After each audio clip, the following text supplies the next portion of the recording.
Okay, let's be concise for a minute. My name is Brian. How you doing? It's the eve of Occupy Everything, I guess. I live in Tucson, Arizona, and yesterday I went in the morning to Occupy Tucson, and it was really cool.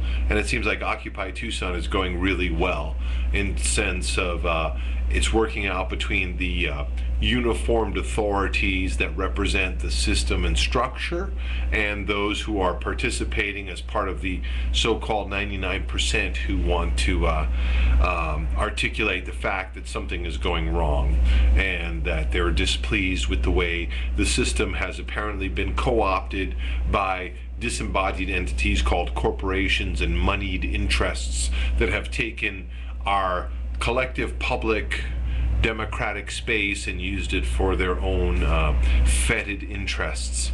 Anyway, I share this because there's two things. I'm never going to get a chance to actually do the things I want to do because I happen to be part of the bottom 10%, I figure, something like that. Father with 2 kids and blah, blah, blah, blah, and I can't figure out how to actually make money without selling my soul. I think other people have figured it out, but I don't have a skill set, although I do tiling. So if you need tiling in Tucson, get in touch with me. Anyway, one thought that crossed my mind was, and I hope to do this, is actually get the domain site, which I've seen hasn't been taken, called occupygod.com. The idea would be that these religious scriptures of the Judeo-Christian Islamic heritage, which a lot of the smart people that are involved with the Occupy movements have kind of thrown out. They're kind of like atheists or too smart for God, and that's all well and good, and have left it to sort of the right-winger, southern kind of Bocephus type of folks to run with, or the jihadist knuckleheads that blow themselves up with vests. My whole point would be that God originally, and the representatives of God, are the original first people that wore uniforms. The priests in the Old Testament that had a whole uniform worked out for them. They have pomegranates and scarlet and this and that, and they would dress up and give their individual wills over to a disembodied entity that had no physical form to express its will, i.e. God, among the people, to evoke reverence, awe, etc., etc. So they were uniformed, and that was their sign. Very quickly thereafter, as seems to be the history of Judeo-Christian Western religion,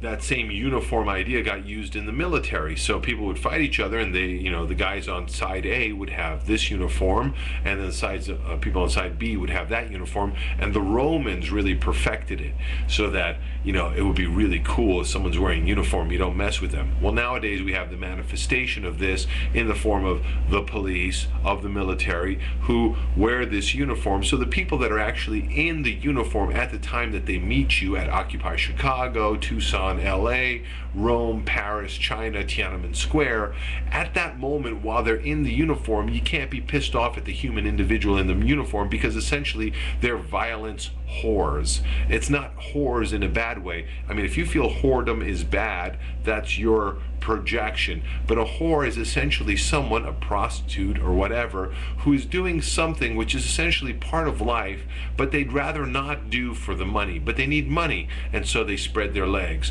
So the ones who are in uniform, for the time they're in uniform with the riot gear especially, they're whores of the system to manifest in physical reality the disembodied impotence of the corporate structure. IBM doesn't exist. AT&T doesn't exist. Target doesn't exist. Blah, blah, blah, blah. But instead, they give money, and so people have a job, and while they have their uniform on, they do that job, whether it's Starbucks, McDonald's, the cops, the military, whoever.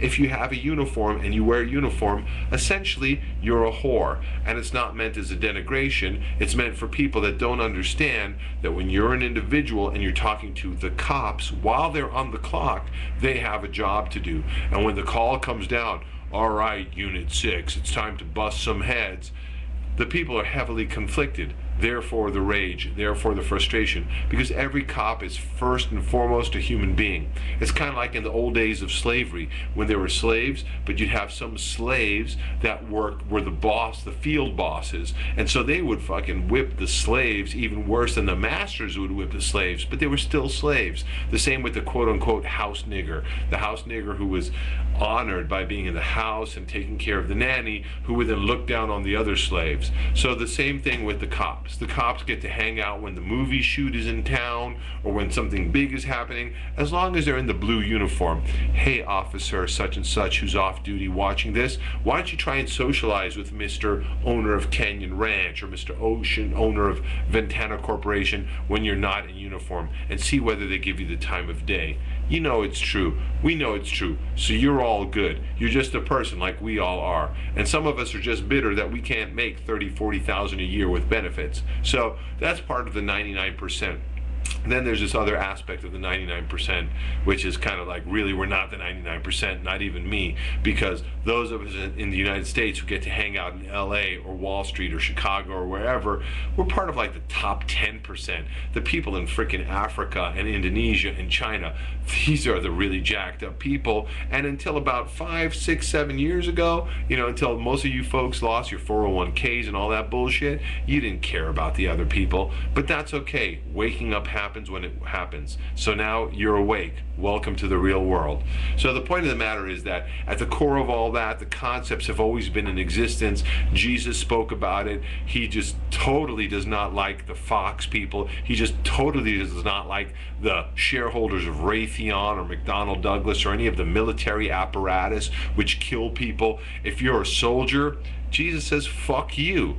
Because Jesus came, he said, when I was poor, you fed me. When I was hungered, you fed me. When I was sick, you visited me. Whatever he said, he'd be like, dude, you're so not on the program. Get away, I never knew you. Mark 7:22.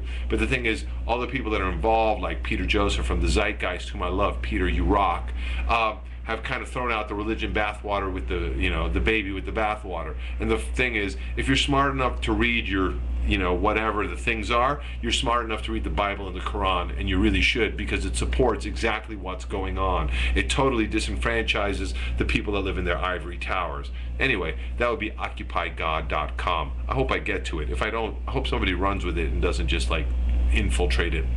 Second part is the book I'll never write, called Bread for Captivity, spelt like bread that we put in our mouth, made of wheat, flour, whatever it is. It's bread for captivity, a play on words for bread for captivity. That means people are bred to be captives, which then is, of course, is a play on word of bred in captivity, which is what reptile breeders and domestic husbandmen do to breed cattle in captivity, which is that scene in the movie Matrix where everyone's in a pod.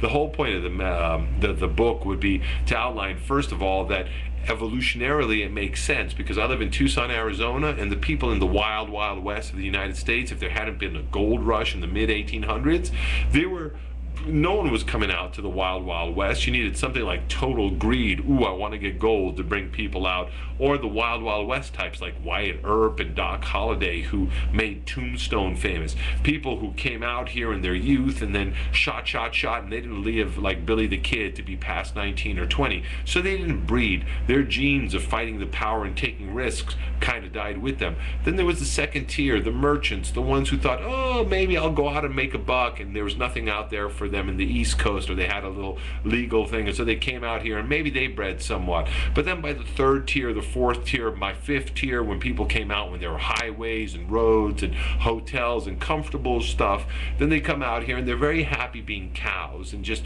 receiving whatever. It's safe, we're safe, okay, we're good, we're going to go ahead and breed and populate and whatever. So most of us are really those evolutionary mutations. We are ripe for just simply sitting at home and watching TV and getting an iPod and iPhone, buying the next thing, and then making sure our kids are safe and making sure that everything the government tells us is true and everything is okay, and we're okay as long as we obey and don't ruffle any feathers.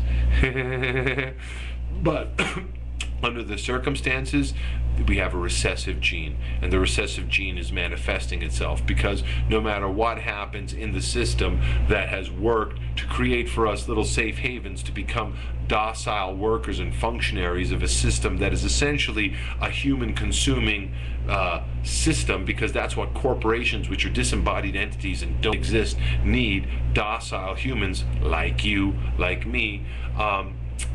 In spite of that, here we are manifesting these recessive genes, and the good news is that it's all safe. We'll never become a Terminator movie. We'll never become a Zardoz or Soylent Green or the Matrix. The fact is, we're human beings and we're alive. So, but in any case, in the meantime, though, just like when the Romans were giving them bread and circuses to keep them satisfied, we too, we get to have NASCAR and watch people blow up. We get AOL. We get Stephen Jobs. Thank you, Stephen Jobs, our holy deity of the technology and control system, with the iPod, the iMac, the iPhone, so that we all have earbuds in our ears and never hear anything that's going on and don't see anything, and have so many wonderful colors because we're all so freaking creative, and we can all isolate ourselves in our little cocoons of our self and our ego and become satisfied that we're so special.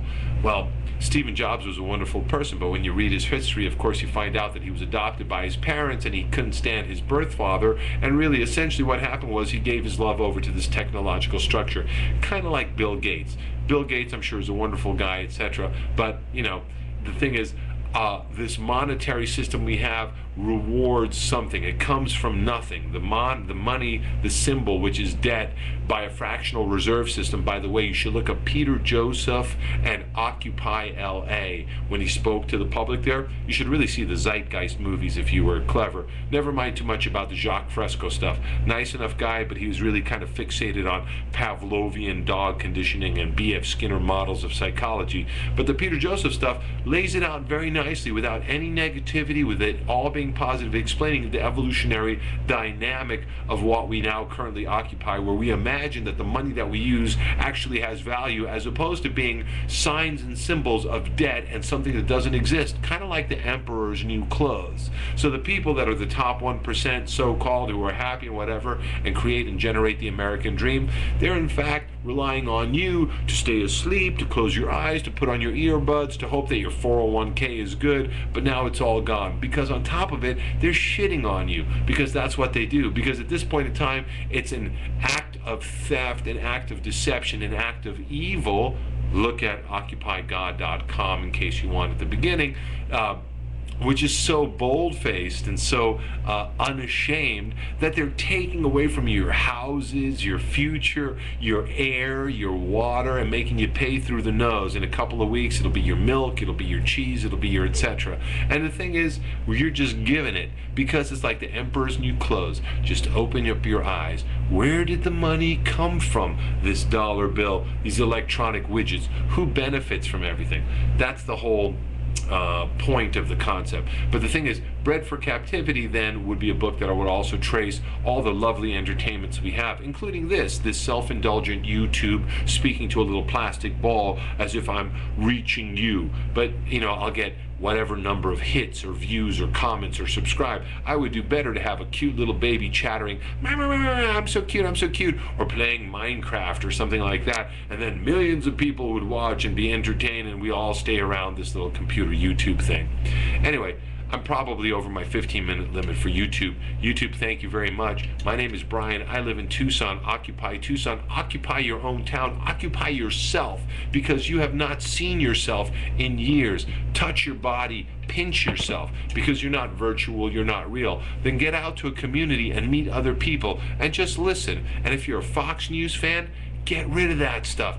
Bad for you. Sickness, oh my God, so sick. But conceptually on the right path, because something is wrong. The reality is, when someone comes with a fully formed doctrine for you, or a checklist, it's the precursor to a fascist state of authoritarianism. You can read Wilhelm Reich's Mass Psychology of Fascism to understand what he understood as a byproduct of Hitler's fascist Germany. It's not anything about Hitler. It has to do with the people, their suppression, their repression. It manifests itself in the form of Fox, Glenn Beck, Bill O'Reilly. When you look at all the other so-called left-leaning type of things, they don't tell you a thing, and you get frustrated. Well, they don't have anything clear. That's the whole point, because you are the solution. Your thoughts, your reality. You are a unique human being, and everything is happening. Growth is happening. We can't define it. So get out of your cocoon, get rid of Fox, come out, meet people, talk, and let go. And occupy God, Jesus, who said it was all about forgiveness. That's all I'm saying. if you need to hear it from me before